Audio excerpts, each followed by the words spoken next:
అందరికీ welcome back to the channel campus student. So చాలామంది UGC net application అయిపోయిందన్న, CSIR net ఎప్పుడు వస్తుంది, సిఎస్ఐఆర్ నెట్ ఎప్పుడు వస్తుంది అన్నారు. So CSIR UGC net June 2026. So మనకి సిఎస్ఐఆర్కి సంబంధించింది అయితే మోస్ట్లీ ఎంఎస్సీ వాళ్ళు ఉంటారు కదా, వీళ్ళకు ఉంటుంది. ఎంకామ్ కానీ ఎంఏ కానీ చేసిన వాళ్ళు యూజీసీ నెట్ అప్లికేషన్ చేసుకుంటారు. ఆ యూజీసీ నెట్ అప్లికేషన్ ఆల్రెడీ అయిపోయింది. దానికి సంబంధించి యూజీసీ నెట్ ఎవరైతే ఎంఏ వాళ్ళు ఎంకామ్ వాళ్ళు అప్లై చేసుకున్నారో మంచిగా ప్రిపేర్ కాదు.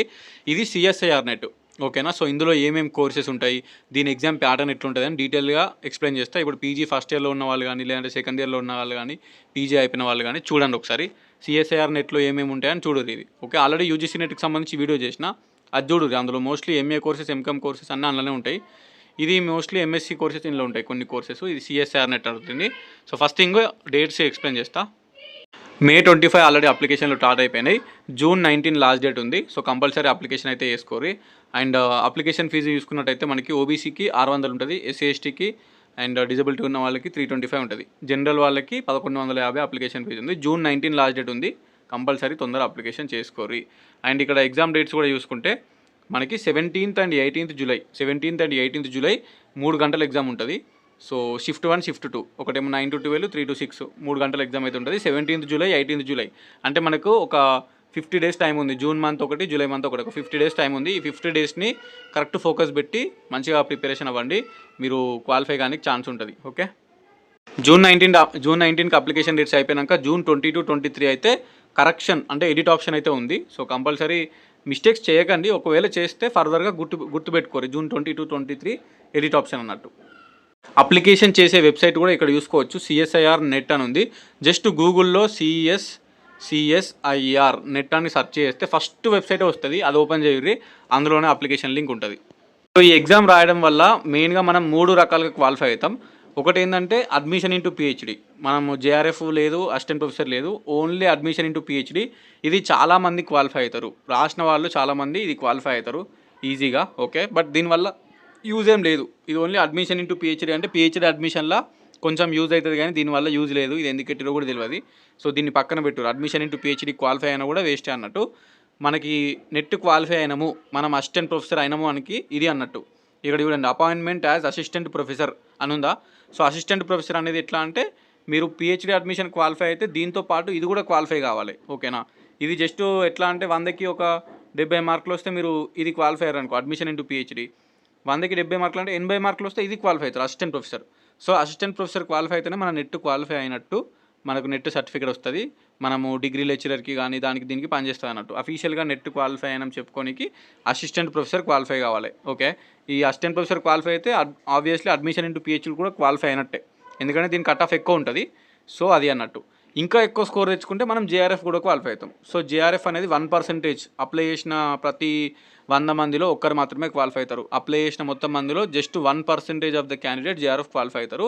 ఈ అసిస్టెంట్ ప్రొఫెసర్ వచ్చేసి 6 to 7%, అంటే 100లో 6 లేదా 7 మంది మాత్రమే క్వాలిఫై అవుతారు. ప్రతి 100 మందిలో 6, 7, ఒక 1000 మందిలో 60 నుంచి 70 మంది అసిస్టెంట్ ప్రొఫెసర్ క్వాలిఫై అవుతారు. ఓకే, ఈ అడ్మిషన్ ఇంటూ పిహెచ్డి అనేది బాగానే క్వాలిఫై అవుతారు, కానీ అది దానివల్ల యూజ్ ఏం లేదన్నట్టు.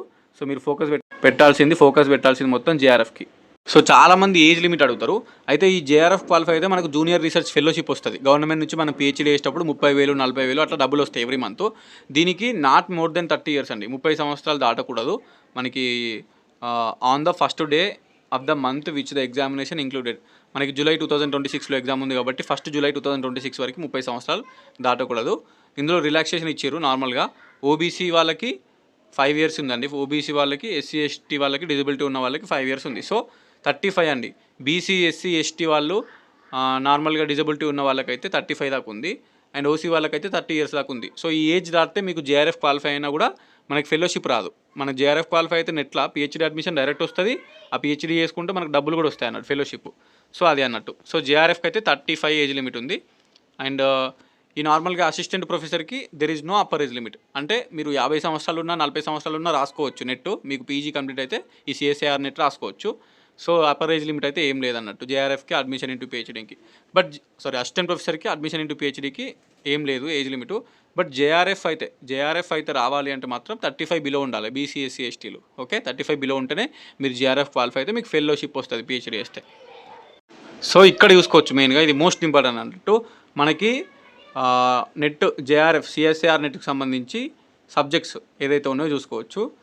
Subject of the test and specialisations.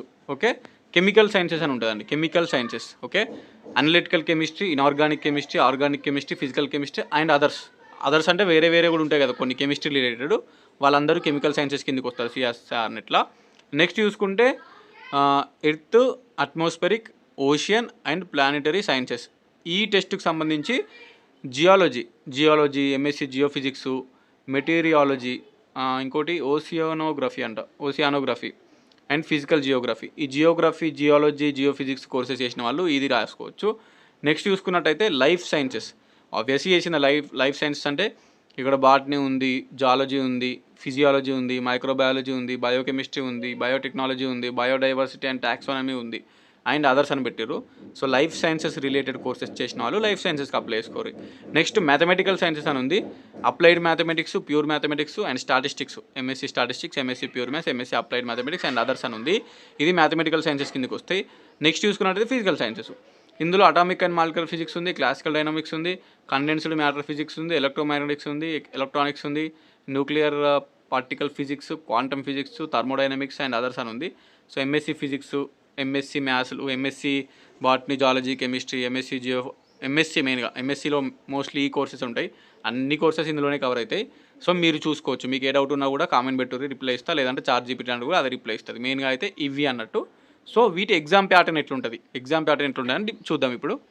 So మనకి ఇది మెయిన్గా చూసుకున్నట్టయితే ఫస్ట్ థింగ్ కెమికల్ సైన్సెస్ అండి. కెమికల్ సైన్సెస్లో మనకి 3 పార్ట్స్ ఉంటాయి. Part A, part B, part C. Okay, 3 పార్ట్స్లలో maximum number of questions to attempt, maximum number of questions, total questions మొత్తం చూసుకున్నట్టయితే 120 క్వశ్చన్లు వస్తాయి. Total questions part A, part B కలిపి 120 క్వశ్చన్లు వస్తాయి ఎగ్జామ్లో. ఈ 120 క్వశ్చన్లు ఎగ్జామ్లో వస్తే మీరు దీనికి రాయాల్సింది 75 క్వశ్చన్లు పెడితే సరిపోతుంది. 120 క్వశ్చన్లకి 75 క్వశ్చన్లు పెట్టాలి. ఇందులో పార్ట్ ఏ అయితే 20 క్వశ్చన్లు వస్తాయి. 20 క్వశ్చన్లకి 15 క్వశ్చన్లు పెట్టాలి. ఓకే, సో 15 క్వశ్చన్లు అంటే ఒక క్వశ్చన్కి 2 మార్కులు అండి. ఒక క్వశ్చన్కి 2 మార్కులు. ఇలా నెగిటివ్ మార్కింగ్ ఉంది. నెగిటివ్ మార్కింగ్ అంటే 0.5, 1/4 అన్నట్టు నెగిటివ్ మార్కింగ్ నార్మల్గా. ఓకే, ఒక క్వశ్చన్కి 2 మార్కులు ఉంది. బట్ ఇది తప్పు పెడితే హాఫ్ మార్క్ పోతుంది. ఓకే, నెక్స్ట్ చూసుకున్నట్టయితే పార్ట్ బి చూసుకుంటే 40 క్వశ్చన్లు వస్తాయి. 35 క్వశ్చన్లు పెట్టాలి. Number of questions to attempt 35 క్వశ్చన్లు పెట్టాలి. ఇది కూడా మనకి ఒక క్వశ్చన్కి 2 మార్కులు. అంటే పార్ట్ ఏలో 20కి 15 పెట్టాలి. 15 క్వశ్చన్లకి 30 మార్కులు వస్తాయి.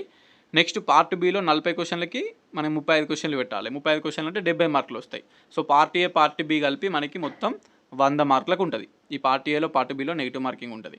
నెక్స్ట్ పార్ట్ సిలో చూసుకుంటే 60 క్వశ్చన్లు వస్తాయి. 60 క్వశ్చన్లకి మనకి 25 క్వశ్చన్లు పెట్టాలి. 25 క్వశ్చన్లు పెట్టాలి. ఒక్క క్వశ్చన్కి నార్మల్గా మనకి 4 మార్కులు. అంటే 25 క్వశ్చన్లకి పార్ట్ సి చాలా ఇంపార్టెంట్. 25 క్వశ్చన్లకే మనకి 100 మార్కులు వస్తున్నాయి. ఒక్క క్వశ్చన్కి 4 మార్కులు ఉన్నాయి. తప్పు పెడితే 1 మార్కు పోతుంది. కరెక్ట్ పెడితే 4 మార్కులు వస్తాయి. తప్పు పెడితే 1 మార్కు పోతాయి అన్నట్టు. సో ఇది అన్నట్టు మెయిన్గా చూసుకున్నట్టయితే మనం మొత్తం చూసుకున్నారు కదా. సో పార్ట్ ఏలో 15 క్వశ్చన్లకి 30 మార్కులు, పార్ట్ బిలో 35 క్వశ్చన్లకి 70 మార్కులు అంటే 100 మార్కులు వస్తాయి.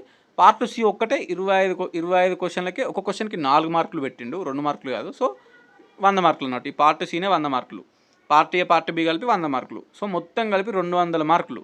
క్వశ్చన్లు చూసుకున్నట్టయితే part C 25, part B 35, part A 15, మొత్తం కలిపి 75 క్వశ్చన్లు మాత్రమే పెట్టాలి. 75 క్వశ్చన్లకే మనకి 120 మార్కులు ఉన్నాయి. ఓకే, ఈ 75 క్వశ్చన్లలో ఫస్ట్ 50 క్వశ్చన్లు ఏమో ఒక క్వశ్చన్కి 2 మార్కులు, 100 మార్కులు వస్తాయి. పార్ట్ సి 25 క్వశ్చన్లకి ఒక క్వశ్చన్కి 4 మార్కులు వచ్చినాయి. సో ఇవే 100 మార్కులు అయినాయి. మొత్తం 200 మార్కులకి ఎగ్జామ్. అర్థమైంది కదా. ఇది అన్నట్టు. నెగిటివ్ మార్కింగ్ ఉంటుందా అంటే ఉంటుంది. యూజీసీ నెట్కు ఉంటుంది, బట్ సిఎస్ఐఆర్ నెట్కు ఉంటుంది. 0.5 ఇక్కడ 1 మార్క్ అని ఉంది కదా. సో నెగిటివ్ మార్కింగ్ అయితే ఉంది. నెక్స్ట్ చూసుకున్నట్టయితే earth, atmospheric, ocean and planetary sciences. వీళ్ళకు కూడా 75 క్వశ్చన్లు. 75 క్వశ్చన్లకి 200 మార్కులు ఉంది. బట్ కొంచెం చేంజ్ ఉంటుంది. పార్ట్ ఏ కామన్ 20 క్వశ్చన్లకి మనం 15 క్వశ్చన్లు పెట్టాలి. సేమ్ పార్ట్ ఏలో 30 మార్కులు వస్తాయి. పార్ట్ ఏలో 30 మార్కులు వస్తాయి. నెక్స్ట్ చూసుకుంటే పార్ట్ బి చూసుకుంటే 50 క్వశ్చన్లు వస్తున్నాయి. 50 క్వశ్చన్లు. ఇందులో జస్ట్ 35 పెట్టాలి. 50లో 35 పెట్టాలి. ఇది సేమ్ మళ్ళీ 70 మార్కులు. Okay, so part A, part B కలిపి సేమ్ దాని లెక్కనే ఉంది. పైన ఏదైతే కెమికల్ సైన్సెస్ ఉందో సేమ్ అట్నే ఉంది. మొత్తం 100 మార్కులకు ఉంది. నెక్స్ట్ చూసుకుంటే పార్ట్ సిలో 80 క్వశ్చన్లు వస్తాయి. టోటల్ క్వశ్చన్స్ ఎన్ని? పార్ట్ సిలో 80 క్వశ్చన్లు వస్తాయి. కానీ మనం ఎన్ని అటెంప్ట్ చేయాలి? మ్యాక్సిమం 25 అటెంప్ట్ చేస్తే సరిపోతుంది. ఒక్కో క్వశ్చన్కి 4 మార్కులు. ఓకే, అంటే 25 క్వశ్చన్స్కి 4 మార్కులు అంటే మనకి 100 మార్కులు వస్తాయి అన్నట్టు. సో ఇది పార్ట్ సి ఒకటే 100 మార్కులు, పార్ట్ ఏ పార్ట్ బి కలిపి మనకి 100 మార్కులు అన్నట్టు. సో కానీ ఎక్కువ క్వశ్చన్స్ ఇచ్చారు ఇక్కడ చూసుకున్నట్టయితే. వీళ్ళకి హెల్ప్ ఏంటంటే 80కి 25 పెట్టాలి, 50కి 35 పెట్టాలి. సో ఇది కొంచెం బెనిఫిట్ అవుతుంది అన్నట్టు. ఇక మళ్ళీ కింద చూసుకుంటే మళ్ళీ సేమ్ లైఫ్ సైన్సెస్ చూసుకుంటే 75 క్వశ్చన్లకి 200 మార్కులు ఉంది, సేమ్ అట్నే ఉంది. పార్ట్ ఏ 20కి 15 పెట్టాలి common, life sciences part A 20కి 15 పెట్టాలి కామన్, అండ్ ఒక క్వశ్చన్కి 2 మార్కులు. సో పార్ట్ ఏకి మనకి 30 మార్కులు వస్తాయి. నెక్స్ట్ చూసుకుంటే పార్ట్ బి 50కి 35 పెట్టాలి, 50కి 35 పెట్టాలి. సో 35కి మనకి 70 మార్కులు అన్నట్టు, ఒక క్వశ్చన్కి 2 మార్కులు. So part A part B కలిపి మనకి 100 మార్కులు వస్తుంది. నెక్స్ట్ పార్ట్ సి ఒక్కటే 75 క్వశ్చన్లు ఇస్తుండు, 75 క్వశ్చన్లకి 25 పెడితే సరిపోతుంది. 25 క్వశ్చన్లకి మనకి ఒక్క క్వశ్చన్కి 4 మార్కులు అంటే 100 మార్కులు వస్తుంది. సో పార్ట్ సికే 100 మార్కులు. సో మొత్తం కలిపితే 75 క్వశ్చన్లు పెట్టాలి, 200 మార్కులకి ఎగ్జామ్ ఉంటుంది. ఇక్కడ చూసుకోవచ్చు. Okay, 75 questions, part C 25, part B 35, part A 15. అన్నిటికీ సేమే ఉన్నాయి కానీ కొంచెం కొన్ని క్వశ్చన్స్ ఎక్కువ ఇస్తారు అన్నట్టు. ఓకే, నెక్స్ట్ చూసుకుంటే మ్యాథమెటికల్ సైన్సెస్లో మనకి 60 క్వశ్చన్లే పెట్టాలి, 60 క్వశ్చన్లకి 200 మార్కులు ఉంది. ఎట్లనో చూద్దాం. ఓకే, టోటల్ క్వశ్చన్స్ 120, అందులో సగమే పెట్టాలన్నట్టు. 60 పెడితే 200 మార్కులు వస్తాయి. ఎట్లా వస్తాయి చూద్దాం. Part A as it is common, మనకి పార్ట్ ఏ అయితే 20 క్వశ్చన్లకి 15 క్వశ్చన్లు పెట్టాలి. సో 30 మార్కులు అయితే వస్తాయి. నెగిటివ్ మార్కింగ్ కూడా ఉంది 0.5 అని. అండ్ ఇక్కడ చూసుకున్నట్టయితే ఈ పార్ట్ బిలో 40 క్వశ్చన్లు ఇస్తున్నాయి. 40 క్వశ్చన్స్కి మ్యాథమెటికల్ సైన్స్కి 25 పెట్టాలి. సో 25 పెడితే ఒక్క క్వశ్చన్కి 3 మార్కులు ఇస్తారు, అంటే 75 క్వశ్చన్లు అవుతాయి. సో 75 మార్క్స్ అవుతాయి. So part A part B కలిపి మనకి 105 మార్కులు. ఓకే, క్లారిటీగా చూసుకోరి. మ్యాథమెటికల్ సైన్సెస్ పార్ట్ ఏలో 20 క్వశ్చన్లకి 15 క్వశ్చన్లు పెట్టాలి, 15 క్వశ్చన్లు అంటే 30 మార్కులు వస్తాయి. అండ్ పార్ట్ బి డిఫరెంట్గా ఉంది. ఇది పార్ట్ బి 40కి 25 పెట్టాలి, 25కి ఒక్కదానికి 3 మార్కులు. సో 75 మార్కులు వస్తాయి. 0.75 నెగిటివ్ మార్క్ ఉంది. ఒకవేళ తప్పు పెడితే 0.75 పోతాయి పార్ట్ బిలో. అండ్ నెక్స్ట్ మిగిలిన చూసుకుంటే పార్ట్ సిలో 60 క్వశ్చన్లకి వస్తాయి. మనం అటెంప్ట్ చేయాల్సింది 20 క్వశ్చన్లే. ఓకే, 20 క్వశ్చన్లకి ఒక్క క్వశ్చన్కి 4.75 మార్క్స్, 4.75 మార్క్స్ ఒక్క క్వశ్చన్కి.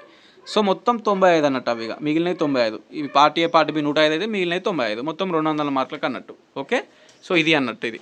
నెక్స్ట్ చూసుకున్నట్టయితే ఫిజికల్ సైన్సెస్ చూసుకున్నట్టయితే మనకి సో 20 క్వశ్చన్లకి 15 క్వశ్చన్లు పెట్టాలి, సేమ్ పార్ట్ ఏ సేమ్ అన్నిట్లల్లా. మళ్ళీ 15 క్వశ్చన్ల కంటే ఒక్క క్వశ్చన్కి 2 మార్కులు, ఈ 30 మార్కులు వస్తాయి. నెక్స్ట్ చూసుకున్నట్టయితే పార్ట్ బిలో 25 క్వశ్చన్లకి 20 పెట్టాలి, 25 క్వశ్చన్లకి మనకి 20 పెట్టాలి. పార్ట్ సి చూసుకున్నట్టయితే 30 క్వశ్చన్లకి 20 పెట్టాలి. 30 క్వశ్చన్లకి 20 పెడితే ఆ 20లో ఒక్క క్వశ్చన్కి 5 మార్కులు ఉన్నాయి. ఇక్కడ చూసుకోవచ్చు, ఒక్క క్వశ్చన్కి 5 మార్కులు అంటే ఇవే 100 మార్కులు అవుతుంది పార్ట్ ఏ పార్ట్ బి కలిపి. ఓకే, సో నెక్స్ట్ చూసుకున్నట్టయితే పార్ట్ బి ఒకటి ఉంది కదా, ఈ పార్ట్ బిలో 20 క్వశ్చన్లకి ఒక్క క్వశ్చన్కి 3.5 మార్కులు. 3.5 మార్కులు అంటే ఇవి 70 మార్కులు అవుతాయి. Simple. Part A part B కలిపి 100, పార్ట్ సి ఒకటే 100. 20 క్వశ్చన్లకి పార్ట్ సిలా ఒక్క క్వశ్చన్కి 5 మార్కులు, 25లో 100 మార్కులు పార్ట్ సీనే. ఎక్కడైనా పార్ట్ సి 100 ఉంది చూసుకోవచ్చు. ఫిజికల్ సైన్సెస్కి సంబంధించింది ఇది. ఇక అంతే, ఏం లేవు. కింద చూసుకున్నట్టయితే ఏం లేవు. నెగిటివ్ మార్కింగ్ ఉంటుంది కాబట్టి చాలా జాగ్రత్తగా మంచిగా అటెంప్ట్ ఇవ్వండి. ఓకే, ఈ నెట్ మీరు మంచిగా అసిస్టెంట్ ప్రొఫెసర్ క్వాలిఫై కావాలి అండ్ జేఆర్ఎఫ్ కూడా క్వాలిఫై కావాలని మనస్ఫూర్తిగా కోరుకుంటున్నా. కంపల్సరీ అప్లికేషన్ చేసుకోరు. June 19 is the last date and జూలైలో ఎగ్జామ్ ఉంది. ఆల్రెడీ స్టార్టింగ్లోనే చెప్పిన. ఇంకా ఏమైనా డౌట్ ఉంటే కింద కామెంట్ పెట్టి రిప్లై ఇస్తా. ఇన్ఫర్మేషన్ మన వాళ్ళందరికీ షేర్ చేయరు. Thank you so much. ఉంటా మరి. Signing off. This is your campus student. Bye.